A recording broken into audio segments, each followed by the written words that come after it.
লাউ তরকারি কিভাবে রান্না করে সেটা আমি দেখাচ্ছি। এই যে আমি এখানে পেঁয়াজ কুচি দিয়ে দিলাম, তারপর আদা বাটা দিয়ে দিচ্ছি পেঁয়াজটা ভাজা হয়ে যাওয়ার পরে। তারপর এখানে আমি আবার পরিমাণ মতো রসুন বাটা দিয়ে দিচ্ছি। তারপর দিয়ে একটু ভেজে নিচ্ছি সুন্দর করে। একটু ভেজে নিলে কি আদা বাটার গন্ধটা চলে যায়। তো আমি এখন হলুদ দিয়ে দিচ্ছি, 1 চামচ হলুদ দিয়ে দিচ্ছি, 1 চামচ থেকে কম। তারপর এখানে আমি ধনিয়ার ফাঁকি দিয়ে দিচ্ছি। তারপর একটু অল্প একটু মরিচের ফাঁকি দিয়ে দিলাম, স্বাদ মতো লবণ দিয়ে দিলাম। তারপর আমি জিরার ফাঁকি দিয়ে দিলাম, দিয়ে আমি মশলাটাকে নেড়ে চেড়ে একটু কষিয়ে নিব।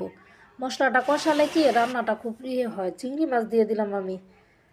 চিংড়ি মাছ দিয়ে তারপর এখন আমি চিংড়ির মাথাগুলা যে ওগুলো ব্লেন্ডার করে আবার এই ঝুলের সাথেই মশলার সাথে আমি মিক্স করে দিয়েছি। তারপর এখানে লাউ দিয়ে আমি এখন নেড়ে চেড়ে নিচ্ছি।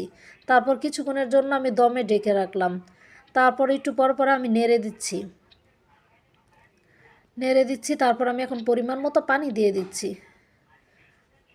আর কি জানি এই চিংড়ির মাথাও কিন্তু কোনো কিছুই কিন্তু ফালানো না, আমি ওগুলো পরিষ্কার করে ব্লেন্ডার করে তারপর কিন্তু আমি এই যে মশলা কষানোর সময় চিংড়ির ওই মাথার ব্লেন্ডার করাটা আমি অ্যাড করে দিয়েছি। এভাবে দিলে কিন্তু খুব খেতে খুব টেস্ট হয়। লাউ তরকারিটা কিন্তু আমার অনেক সুস্বাদু হয়েছে, দেখেন খেতেও কিন্তু খুব লোভনীয়, খুব ভালো লেগেছে খেতে।